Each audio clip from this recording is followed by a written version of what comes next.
This leads tonight. KwaZulu-Natal Premier Thami Ntuli remains in his position tonight after a chaotic motion of no confidence tabled in the provincial legislature.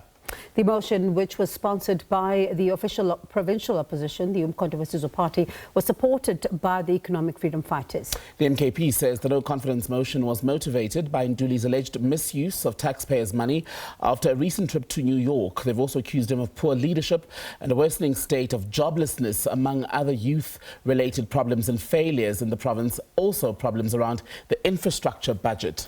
Ntuli of the Inkatha Freedom Party was sworn in as the 10th Premier of KwaZulu-Natal in June last year and leads the multi-party government of provincial unity.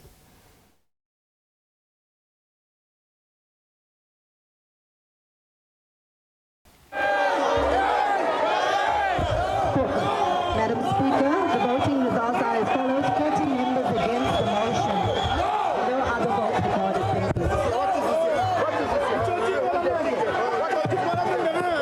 Thank you, honorable members.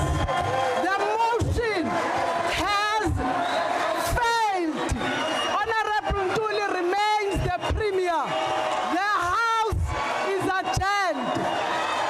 But, honorable members, I will invoke the rules to all the members in the House. The House is adjourned. Well, reacting to those chaotic scenes in the KZN Legislature today, Premier Thami Ntuli has warned the electorate to be careful of what he's termed questionable MK party members. I was not worried at all because the motion was registered by the MKP and supported by EFF, who never supported the GPU.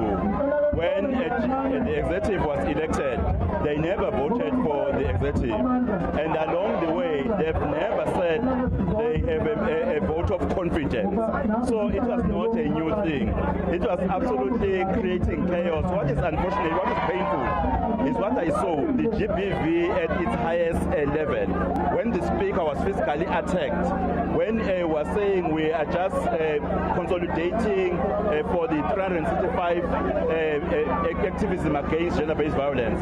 But we saw it happening today. And people of KwaZulu-Natal, they must now know the MKP and EFF that they were making expectations that they can do something, and they are failing the people of KwaZulu-Natal. The chaos which was brought to the House, people who voted for parties, they think as honorable members, we are supposed to work for the people.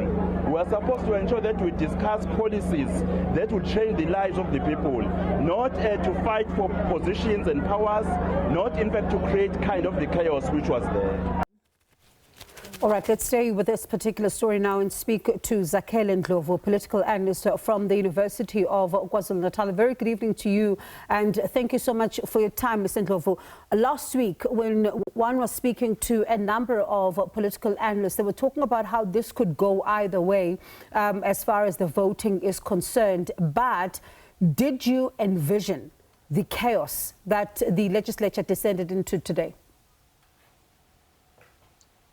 Yes, I did envision this happening, and the reason for that is the EFF insists on the secret ballot because it knows that there are some MPs who are members of the ANC who could have voted in favor of the motion. The ANC, on the other hand, wants an open ballot because it doesn't trust some of its members. So it's not confident enough that all the MPs who are members of the ANC would vote in favor of or against if it's a secret ballot. So they wanted to make sure that the MPs toed the party line, and I think that's what the other partners of the GPU also expected. So that's why they supported an open ballot. So I did expect them to All right. disagree fundamentally on this issue. Kacheni, if you can, just pause for a second there. And, we'd like now to welcome, as part of the conversation, Professor Bheki Mngomezulu from the Center for the Advancement of Non-Racialism and Democracy at the Nelson Mandela University. And we still have with us Zakhele Ndlovu, a political analyst from the University of KwaZulu-Natal. Thank you so much to you both for staying with us. And Prof, perhaps, before I circle back to Zakhele in just a moment, but you know, one of the things that one listens to, I know we're going to talk about what took place in KwaZulu-Natal in just a moment, but I want to stay with what we just heard. We're hearing an ANC president who's telling the young people that they are the hope of many people, that they should be championing the interests of young people, that they should be mobilizing a lot of young people to support the African National Congress in next year's elections. And there's been a lot of questions around whether or not this is a structure of the ANC that is still relevant to young people. Is it? Thank you very much, my sister. The Youth League formation will always be critical, because when the elderly hand return, they must hand the baton to people who are eligible. Just bring the youth for the sake of doing it, but we do it because we want to the society of a political formation. In this case, the African National Congress. There is why some of us concerned when the ANC went to an elective conference without a normal ANC Youth League, because we cried foul saying that if we talk about the intergenerational mix, how is that going to happen if the youth is operating from the periphery? So yes, indeed, the president is right in saying that the ANC Youth League should act in a way that is meaningful to the youth, but also has foresight in terms of looking at the future of this country, because they are the future of the country. So yes, the statement is correct. Then the implementation is what we are going to wait and see if indeed it happens. Mr. Ndlovu, when we then, you know, go back to the conversation of what took place in KwaZulu-Natal in the legislature a little earlier on today, the Premier Thami Ntuli may have survived the motion against him, but would you say that his position is secure? No, it's not secure. Remember that the MK party won 45% of the votes, and it feels that it should be the one that should be leading the coalition government in KwaZulu-Natal. The principle, anyway, elsewhere is that the party that wins most of the votes and it gets under it gets under 51%, then it has to form a coalition. That party with the most votes usually is the one that leads. The same applies in the GNU, the Government of National Unity. It applies, I think, in Gauteng as well, and other parts of the different spheres of government. Now, so in KwaZulu-Natal, it is not the case. So the MKP will continue to challenge Mr.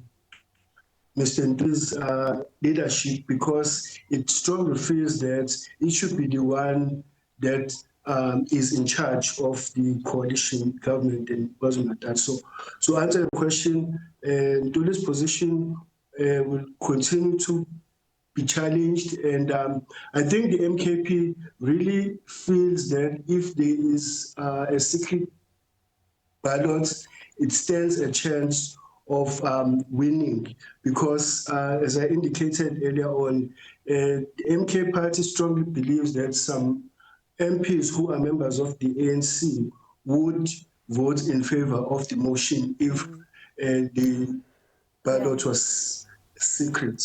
And Prof, watching these particular visuals, if you can bring them back up, I wonder for you, what was going through your mind? What is to be said about the conduct of the members of the MK party there, as well as, you know, what you saw unfolding, and especially after the Speaker announced that the motion had failed and the House may adjourn?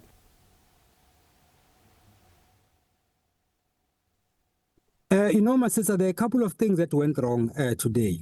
First of all, I must say that the Speaker of KwaZulu-Natal did not act outside of the law. So the decision for her to either call this an open ballot system or a secret ballot system is within the confines of the law. So legally, you will never find her wanting constitutionally, you will not find her wanting. But politically, that's where I have a problem. Because normally what the law says is that whatever decision the Speaker takes, be it in the legislature or be it in the National Assembly, then there must be rationality. That decision must be premised on rationality. And that rationality includes providing reasons why you think this is the best option. And then secondly, reading the political mood. Because in this case, as much as I confirm that indeed the Speaker was right in law, but I don't think that what we saw happening should have happened. And then secondly, coming to what happened subsequently, one, subs had no business going to the chambers. It's not their space. They were not supposed to be there. But then secondly, I would say that the MK party acted out of anger, but then of course that anger can also not be condoned because there are processes that need to be followed. Normally what happens, my sister, is that if you are going in an ordinary manner, this is what happened in this case. So which means then, in this case, then the MK party was not supposed to have followed the motion after they'd been disappointed when the Speaker decided that the vote should be held publicly and not necessarily in secrecy. Then lastly, the people who are the losers here are the people of KwaZulu-Natal. Because if the Speaker did not fear anything, why didn't she go for a secret voting? Because in that case, you would have satisfied the MK party. Even if it loses, it was not going to cause any havoc. But then most importantly, you were going to satisfy the people of KwaZulu-Natal who voted the MK party and gave it 37 seats out of 80 seats, and therefore giving it the majority, although not an outright majority, as my colleague Mr. Ndlovu has just said. So basically, there are many things that went wrong, but not legally. Legally, the Speaker was right. Politically, she was totally wrong. And for you, Mr. Ndlovu, you know, of course, there's a lot of debate around whether or not the police needed to be inside or not, and how much chaos there was in that particular room. But there is another story here that is also being told by what we saw in KwaZulu-Natal, and that is the story of the National Freedom Party, for example, and its own disintegration, which we've seen over years now. Is this the end of the NFP? And I ask this because if a deployee of the party can then just, decide to disobey an instruction to go with the motion, and then she decides in the chambers that she's going to do her own thing, what does this tell us about a party that we've watched disintegrate for years now? Is it the end? This is almost the end, Bongiwe. The NFP, we know that from the time it was founded, there have been serious divisions. So in this case, the MP, who is the deployee of the NFP, is not in support of the motion. And the party leader, Mr. Barnes, my understanding is that he is in support of the motion. So, but the person who votes is the MEC of Social Development, by virtue of being a member of the party. But remember also, I want to go back to what Professor Mngomezulu said. One of the reasons why there's this debate around the issue of open ballots or secret ballots is because in South Africa we have an electoral system where the people vote for a party. And so the people who are in the legislature there are deployees of their parties, right? And so because they are deployees of their parties, they are expected to vote according to the party line. But now, if the ballot is secret, then you can never know how your MP voted. And the law, as Professor Mngomezulu just pointed out, the law is not really clear on whether or not there should be a secret ballot or a open ballot. So, as Professor Mngomezulu said, the Speaker acted within the law. And now, politically, I think it's debatable when it comes to what should have been used. I think maybe there should have been a vote to decide what method of voting would be used. So, because both the open ballot and the secret ballot are within the confines of the All law. right. Let me thank you both for your time. Thank you so much for talking to us. That is Professor Bheki Mngomezulu from the Center for the Advancement of Non-Racialism and Democracy at the Nelson Mandela University. Also Zakhele Ndlovu, political analyst from the University of KwaZulu-Natal.